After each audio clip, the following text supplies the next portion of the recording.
Ladies and gentlemen, welcome to episode 11 of Having a Ball, an episode some people are already referring to as the Christmas episode.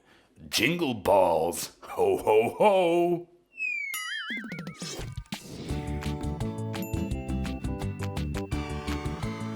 Who are these people, Joe? Who are these people who are referring to it as Jingle Balls? Elves. Elves. Nice. Yeah. I like Jingle Balls. It's got a certain twang to it. It's more jingle ball in my case, I guess. In a Yeah. one-horse open sack, maybe? These are truths you speak. Do bells clang together? Isn't that the purpose of jingling? You mean the way my balls used to? Yes. Well, you're saying one ball can't jingle. I'm saying you have sort of a sad sack right now. Yeah. Because it's only one. And you're right, probably a one ball can't jingle on its own. I salute any single ball that wants to jingle. It shall jingle all the way. Single and ready to jingle. This is the holiday spirit. Happy holidays, sort of ish, Joe. Yeah, hi. You can maybe see there's some snow behind me. I can. It's the first time it's actually stuck on the ground here in Israel. So we're having a little bit of a white atmosphere out there, which is pretty nice. I do enjoy that you wear a new sort of hat or a cap or something every time, which leads us to think that we should have sponsors that give you free hats. So yeah, if you're a maker of cancer hats, send me one. Remember the pussy hats with the pussy march? So you're saying somebody should come up with the ball hat for me? That's exactly what I'm saying. We should maybe market those for Christmas. Yes, we have very little time. Get to working, elves. So if anybody can knit, mache, croak, that's not even a word. If somebody can make a ball hat for Joe, a pink one preferably, or half pink, half white. We did say royal blue was the color of testicular cancer, technically. Yes, but we have to think merch, and our logo is pink and white. Well, that's true, like your face. This is also true. We have to maybe address the fact that the last episode took a long time to come out. It did. We were being all cool about it being November, and then we published it in December. Yeah, and I can't even really put the fault on the cancer and say like, oh, well, I was dying and I couldn't record an episode, and I speak British when I die for some reason. It's much more believable to die in British. I think so too. Margaret, tell the children I'm dying. Absolutely. So anyway, it wasn't because of cancer. It was mainly because of your Norwegian friend who just didn't have the time. Well, we took a long time to record it, and then you didn't have time to edit it either, so it ended up being extremely late. We're recording this one actually only, 3 days after airing the last one? Yes. So it'll be out before Christmas, and we hope there'll be one more, as you said, make it a dozen before Christmas. Baker's dozen? What is that, by the way? Baker's dozen is 13. Ah, for fuck's sake. You get an extra donut or whatever for free. Okay. But the one thing I realized when I edited the previous episode where I was in Spain and you were in Lausanne is that I looked unhealthier than you. I looked like the one with cancer. Well, you were the one out with your friend every night for the past 5 nights beforehand. That might have had something to do with it. Yeah, but I always do that. I'm out drinking every night. That's the story of my life. Well, maybe it's catching up to you. Yes. What's that? What's the name? Like phantom pain? That's the thing, right? You know what I'm talking about? It's a thing. Yeah, like when you lose a limb and you can still feel pain in your missing limb. Yes. And then if you combine that with like sympathy pain, then I get sympathy looks. I look cancerous from talking to a cancerous guy. Okay, you're gonna get from me from that is some phantom sympathy. By the way, audience, did you enjoy the Paul Simon references? Nod once if yes. And were you as disappointed as I was that we never thought of calling him Ball Simon? That was very disappointing, yeah. I actually did cut out about 10 to 15 more Paul Simon references in the previous episode, which means we hardly spoke about anything besides that tiny New Yorkian treasure. You'll put them back in, right, for the extended cut on the DVD, Blu-ray edition? VHS, actually. Laserdisc. So, we're back in good form. We're back in good form and back in our respective normal countries? Yes. I mean, I never left the country, I guess. I was just another town over, but we're back in our homes. I'm back in my apartment, and we still have the crooked white painting that annoys people all over the world. Did you pay for that? The most important thing is not the price, it's the fact that it's crooked, because it annoys everyone. And that's my purpose in life, to annoy. Yeah, well, you're doing a good job at it. Thank you. Thank you very much. We've been talking for 10 minutes. I don't know if we thanked people for watching us, for being here. Thanks. Hi. Thank you. And for liking and subscribing and all that. And I just wanted to mention, this was actually about a month ago.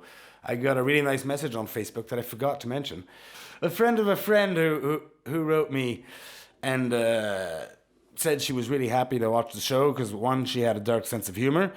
Two, she was just diagnosed with breast cancer. And she said because testicular cancer was obviously not in her wheelhouse. Although, and I quote, she apparently has touched a few balls in her youth.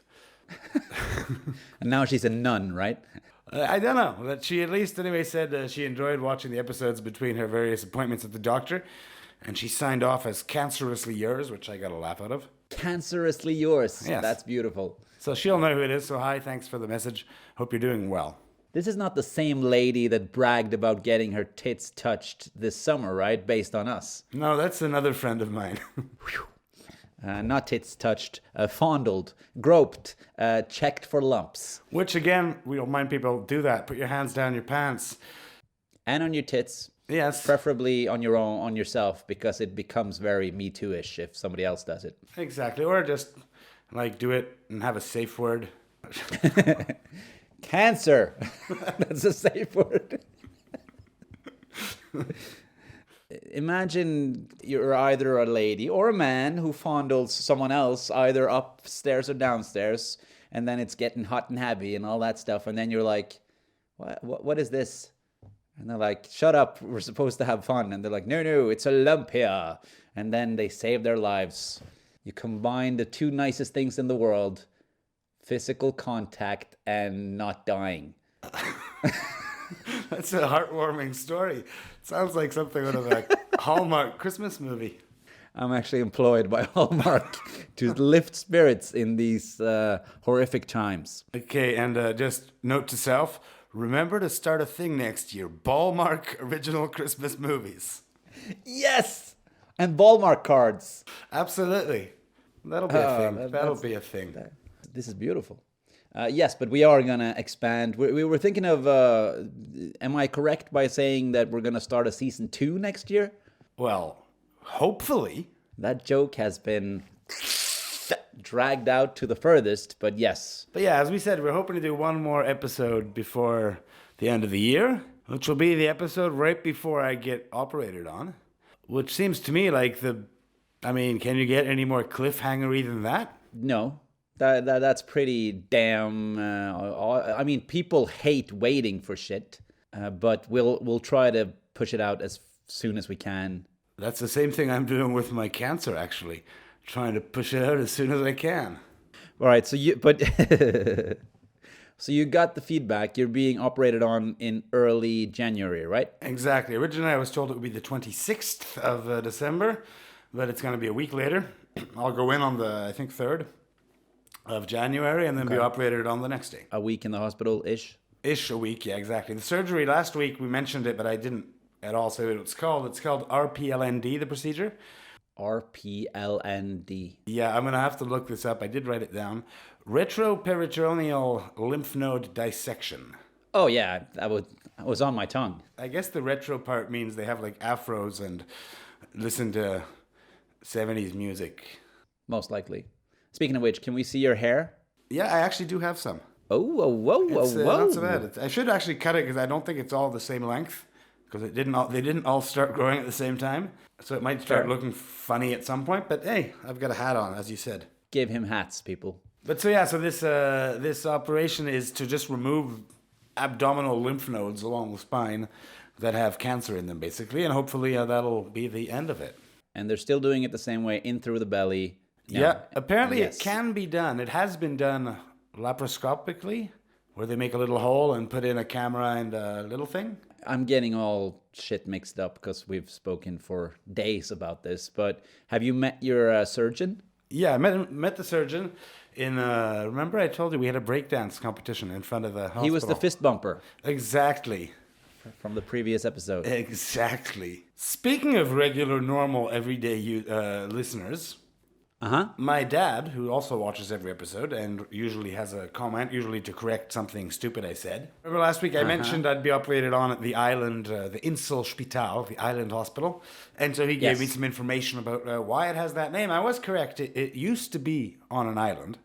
Okay. An island in the city of Bern, which is called the St. Michael's Island, which is now where the Parliament is. And it's a really old hospital. It was founded in the year 13 something, so 14th century, with this old lady who was the richest woman in Bern, left all her city money to the city, she said, to take care of a baker's dozen of patients. Nice. It was originally for 13 people, which I guess was a pretty common number back then with, Jesus and his 12 buddies. Is that why 13 is an unlucky number? Because Jesus had to die?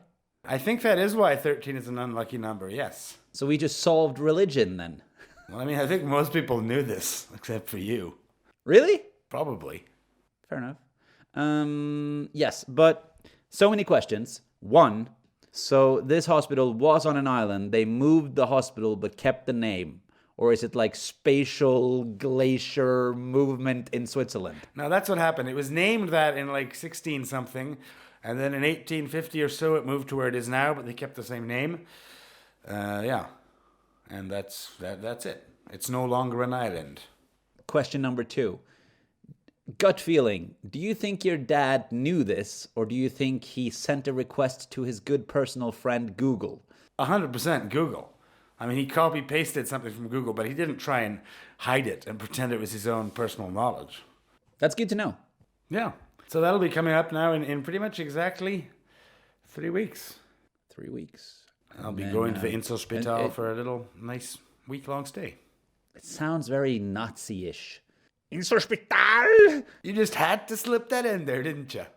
I was going to make a joke about showers, but I'm not going to.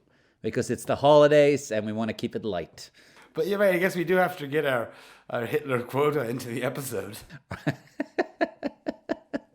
It must be annoying, though, to be a short German mustachioed man nowadays with a bad temper, and people keep telling you stop being Hitler. You're like, I will stop! I will not! And you just make it worse. Yes. I saw some old photos from the 18-somethings. And with classy gentlemen, not Germans, but I think it was from Paris. And there was a lot of guys with that mustache. Well, we were mentioning it with a friend the other day. I don't know if anybody else has managed to single-handedly, or single-lippedly, I guess, screw up one thing for the whole world. Nobody has a haircut that nobody else can ever wear again. And there's some that people probably shouldn't wear. For different reasons, but I don't know. Nobody's like, that's Ted Bundy's hairdo you have on. Dude, how insensitive.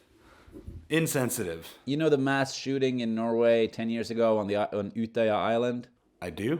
For those who don't know, it was a psychopath white guy, looked surprisingly like me, unfortunately, who killed a lot of children on an island, dressed up as a police officer. Anyway, he had one of those beards, like a thin beard, and no mustache, but just like the thing you make with an elegant razor. Isn't that called like a mouth breather's beard? I hope so. But I remember after 2011, because that happened on the 22nd of July, 2011, I remember in my head, I referred to that as his initials is ABB. So it's like, that's an ABB beard. And if I was at a party, I'd hold my mouth shut not to say, you're trying to sport that beard, huh? Killing kids, eh? Closest reference I could come up with someone who ruined anything. But so you're saying when I do go get a haircut, I shouldn't say, hey, give me the Kyle Rittenhouse? Yeah, but he has a pretty normal haircut. No, that doesn't work, that joke. Kudos to those of you who got that joke. Hitler also ruined red armbands with a swastika on it. That's true. Because the swastika was used both in Roman times, and it's like a sacred symbol in Nepal.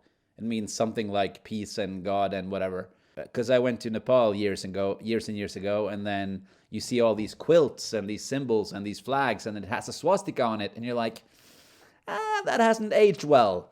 And they're like, no, it is It is God and peace and love and all that stuff. But it makes sense, because everything the Nazis did was fucking appalling.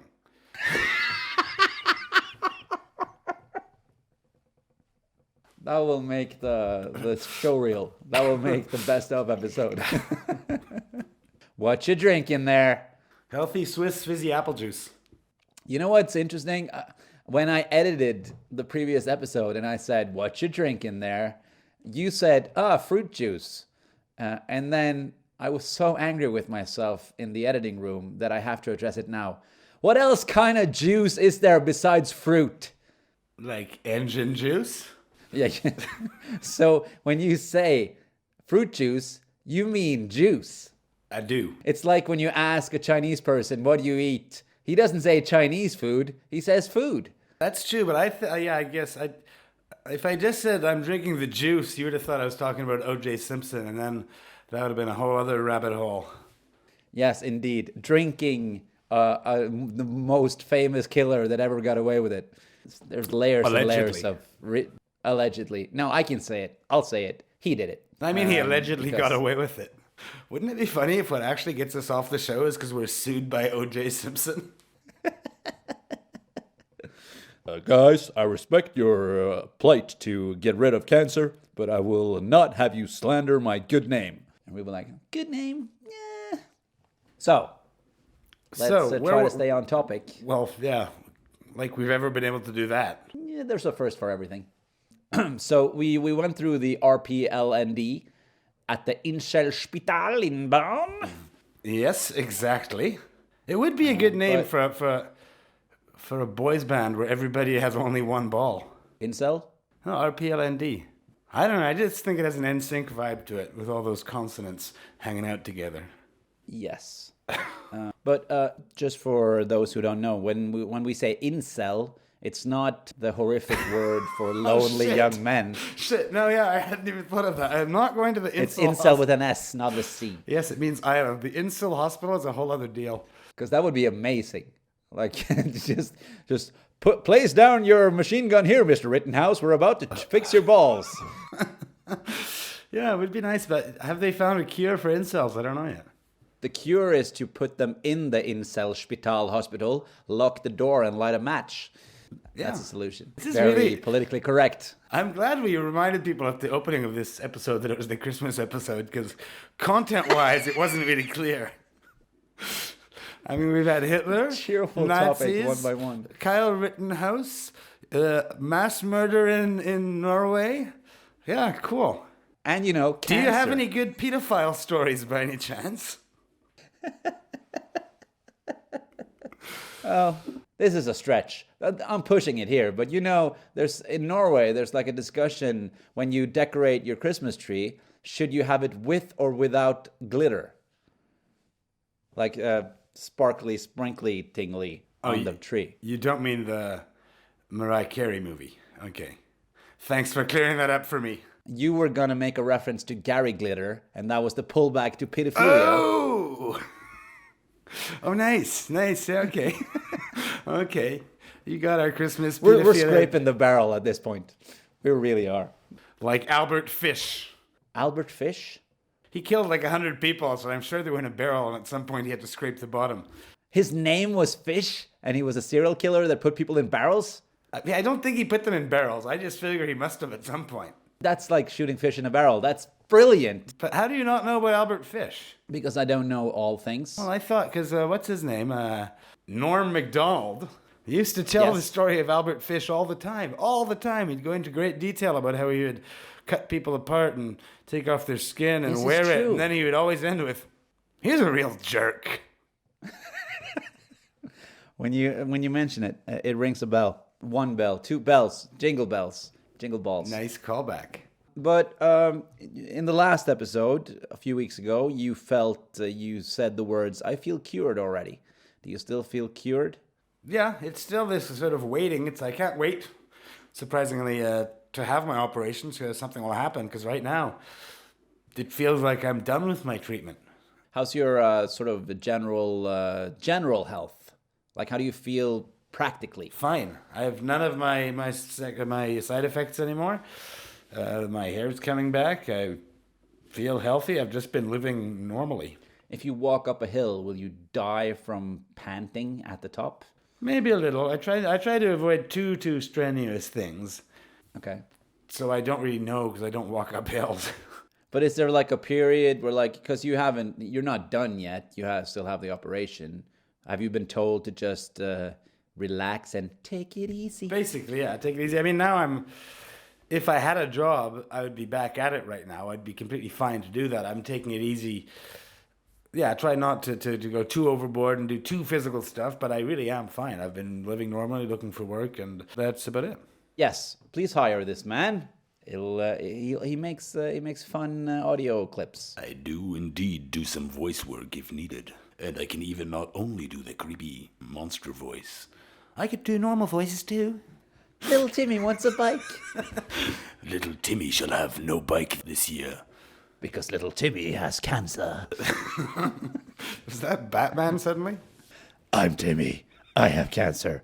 Anyway, there'll be one more episode, as we said before New Year's. Do you have any plans for the New Year? Or New Year's? No, like the celebration I'll part. probably just have dinner with some friends. I was thinking I would be in the hospital originally with the first operation date they gave me. So I didn't really plan much, but probably just go out for dinner and take it kind of easy because I doubt it's recommended to go out and get plastered a day and a half before an operation. Fair. I have already made my New Year's resolution, though. Less cancer. You took the words out of my mouth. I thought it was something more original, but it's one of those obtainable New Year's resolutions. Yeah, probably a lot easier than like less fat. Yeah, because it's always like, I have to stay healthy, I have to stop smoking, I have to this and that and the other. But getting rid of cancer is, in theory, doable. Well, especially because other people are doing it for me. Yes. If it was up to you, you'd just have it for years. Well, I probably wouldn't know. I mean, if they just said, well, okay, here's a scalpel, here's a picture of your cancer, have fun getting it out, it would probably still be there, yeah? Uh-huh. This is true. They still work. I haven't actually personally had the results of the last scanner they did, because the last scanner was more for my surgeon so he could, I guess, like have a map of where to go. If your doctor came in before you were put under, as it were, and he came with this like sort of chart, the map, and he had a compass around his neck, would you find that funny, or would you think that was in bad taste? That would be pretty funny. I'm just wondering to myself now if an Australian anesthesiologist puts you down under. It's probably called put you back up down under. Like when you're being given the whatever it's called. What's it called? Anesthesia? Anesthesia. I'm thinking in Australia that's called going back up. Because they're already down under. Yeah, okay, yeah. Would be pretty neat though, because then the two surgeons, one of them would be about to operate, and the Australian one would be like, "You call that a scalpel?" That's not a scalpel. That's a scalpel. Cancerous Dundee. But yes. All right. So, do you have anything more on the agenda? No, just take it easy. Keep doing what I'm doing. And what are you doing? What are you filling the days with? Not dying. I've gotten pretty good at it. You're nailing that. As I said, I've been looking for work. I've been seeing people. I've been doing stuff. All right. I'm feeling it. I think this is the end. Yes, this is the end. Remember to like and subscribe, as he said. Please get back to us. Touch your balls. Touch somebody else's if they're okay with it. Touch pretty much everything. If there's a lump anywhere, that's not a good thing. I've never heard of a good lump. Unless it's a lump in your throat after we've said something really touching. Aww. Yes. But they disappear. The permanent lumps they're an issue. Yeah. All right. See ya. That was the Christmas episode. Hope you liked it. It wasn't, because we're doing one more Christmas episode. Yeah. No, that'll be the New Year's episode. This is true. Christmas, New Year's, holidays, Hanukkah, Kwanzaa, all that good stuff. Bye-bye. Hey,